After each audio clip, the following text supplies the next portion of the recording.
ঈশান বাংলা দর্শকদের জন্য এই মুহূর্তের বড় খবর, সোনাইয়ের বিধায়ক করিমউদ্দিন বড়ভূইয়া ইউডিএফ থেকে পদত্যাগ করেছেন। আজ সকালে দলীয় হাইকমান্ডের কাছে তার পদত্যাগপত্র পাঠিয়ে দিয়েছেন। অনেক দিক থেকে গুঞ্জন শোনা যাচ্ছিল অসম গণ পরিষদের প্রার্থী হচ্ছেন করিমউদ্দিন বড়ভূইয়া। শেষ পর্যন্ত সেটাই সত্যি হতে চলেছে। আবার সোনাই আসনে অসম গণ পরিষদের প্রার্থী হতে পারেন করিমউদ্দিন বড়ভূইয়া এবং তার সরাসরি প্রতিদ্বন্দ্বিতা হবে কংগ্রেসের প্রার্থী আমিনুল হক লস্করের সঙ্গে।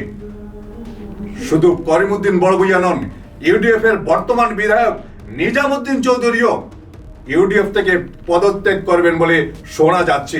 তিনিও অসম গণ পরিষদের প্রার্থী হতে পারেন আলগাপুর কাটলিছড়া আসন থেকে।